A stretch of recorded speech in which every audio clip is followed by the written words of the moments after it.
Hello students, मैं मोहम्मद सरताज और आप देख रहे हैं हमारा यूट्यूब चैनल सरताज सर 1 2 3। तो आइए students, class 12 inverse chapter number 2 inverse trigonometry function के इस लेक्चर पे हम आज जो एक्सरसाइज नंबर जो 2 भी है उसको हम सॉल्व कर रहे हैं। तो आइए स्टूडेंट्स, हम कुछ क्वेश्चन लेते हैं और इस एक्सरसाइज को हम सॉल्व करते हैं। ठीक है स्टूडेंट्स, देखिए जैसे मैंने एक क्वेश्चन यहां देखा स्टूडेंट्स, साइन इनवर्स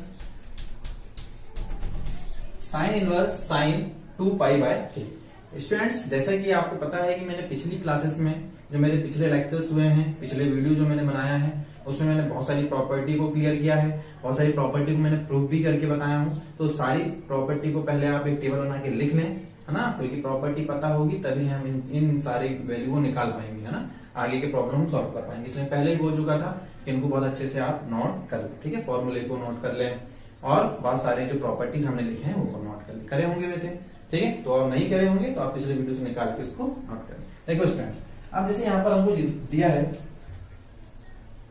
कि sine inverse sign 2 pi by 3।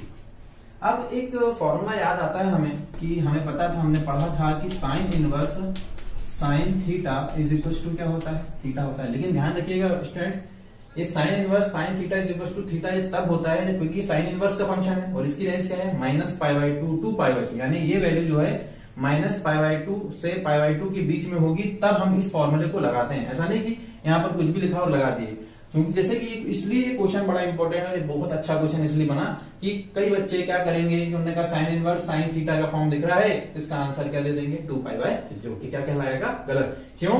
क्योंकि यहाँ साइन इनवर्स का फंक्शन है, ठीक है, और साइन इनवर्स की जो रेंज होती है वो क्या होती है, साइन इनवर्स की जो रेंज होती है वो क्या होती है, मैंने बताया हूं रेंज क्या होती है, -π/2 टू π/3। तो हम कह सकते हैं कि इसकी वैल्यू जो है वो 2π/3 नहीं हो सकती। क्यों नहीं हो सकती? क्योंकि 2π/3 जो है वो इसके बीच पे नहीं आता, है ना, 2π/3 इसके बीच पे नहीं आता, 2π/3 समझ गया ना।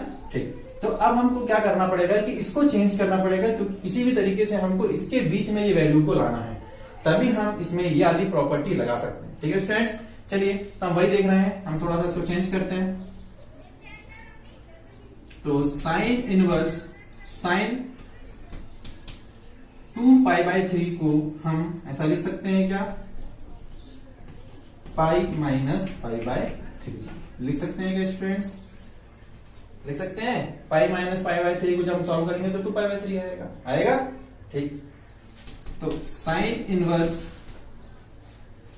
Sine pi minus theta, sine pi minus theta क्या होता है, साइन पाई माइनस थीटा क्या होता है, पाई है। मैंने बताया था कि पाई में यदि चेंज करेंगे तो कभी फंक्शन जो है कि वही रहने वाला है ना।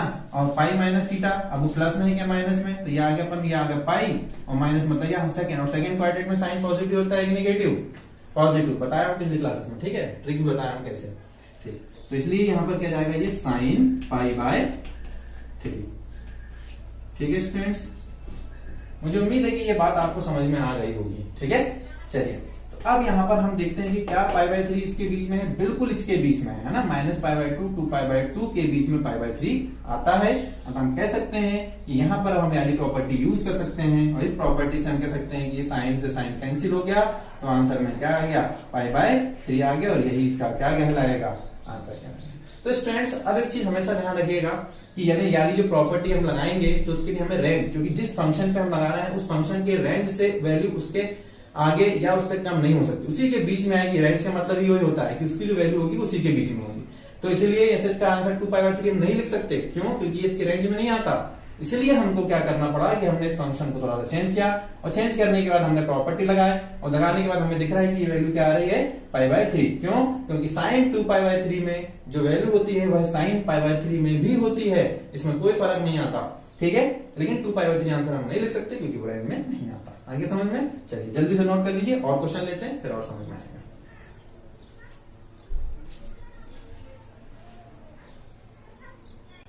तो चलिए स्टूडेंट्स, एक और क्वेश्चन हमने लिया, फिर डायरेक्ट प्रॉपर्टी नहीं लगा सकते, ध्यान रखिएगा। इसलिए मैं ये क्वेश्चन जो ले रहा हूं इसमें डायरेक्ट प्रॉपर्टी नहीं लगने वाली। क्यों नहीं लगने वाली? फिर से वही कहानी है इसमें।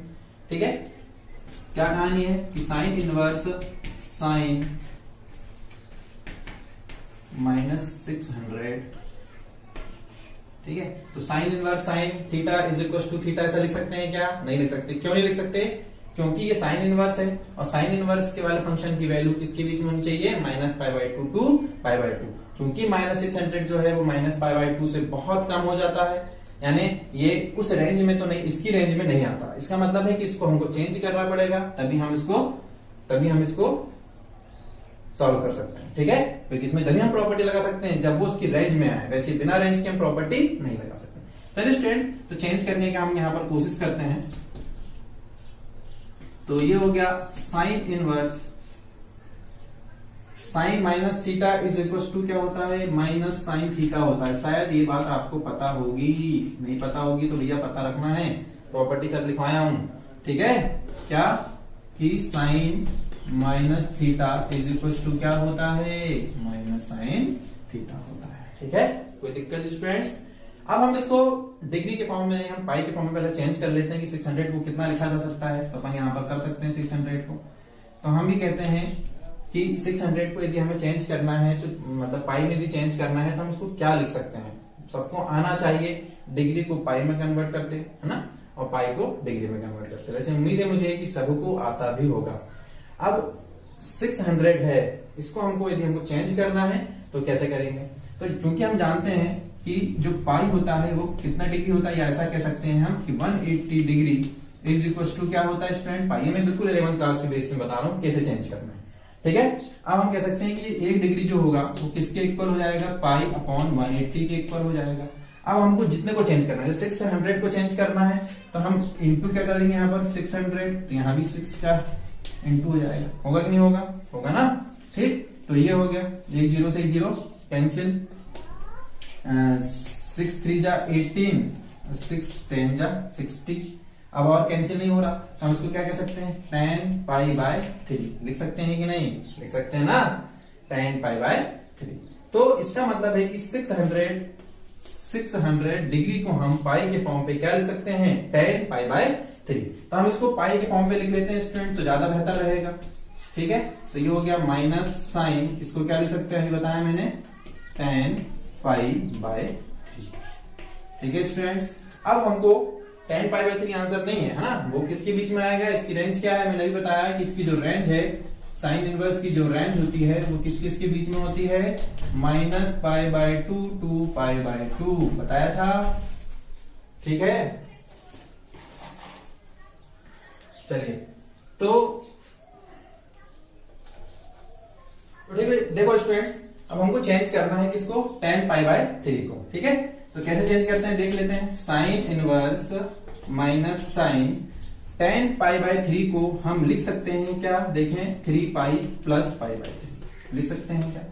बिल्कुल लिख सकते हैं। देखो 3 3 जा 9π + π, तो 10π/3 आ जाएगा। इसको सॉल्व करेंगे तो, ठीक है।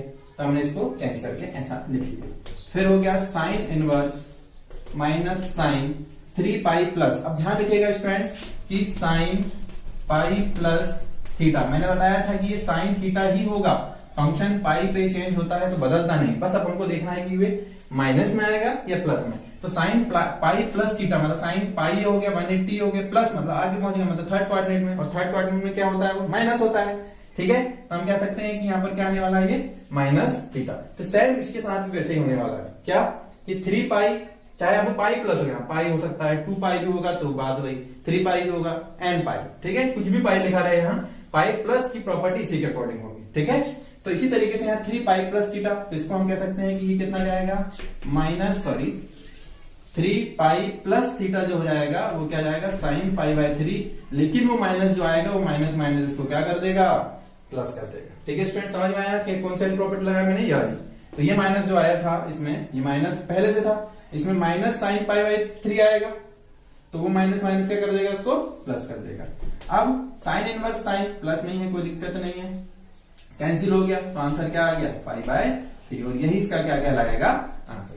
तो उम्मीद है मेरे स्टूडेंट्स, थोड़ा सा इसमें मेहनत है, चेंज कैसे करना है ये थोड़ा सा आप देखना है आपको, है ना। इसकी प्रैक्टिस करना है और मुझे उम्मीद है कि ये क्वेश्चन भी आपको समझ में आ गया होगा। इस तरीके से हमको बहुत सारे क्वेश्चन होते हैं और इसकी वैल्यू निकालना आना चाहिए। बस ध्यान क्या रखना है हमें स्टूडेंट्स कि रेंज क्या है। हमें साइन इनवर्स है तो प्रॉपर्टी आंख मूंद के लिए लगा देना है कि बस देखे हमने कहा ये तो इसकी प्रॉपर्टी ये होती है, ठीक है। तो पहले देखना है कि क्या इसकी रेंज के अंतर्गत ये आता है या नहीं आता। यदि नहीं आता तो फिर हमको चेंज करके प्रयास करना, यदि आ जाता तो डायरेक्ट आंसर लिख सकते हैं, ठीक है। चलिए तो इसको जल्दी से नोट कर लीजिए, फिर अपन और क्वेश्चन करते हैं।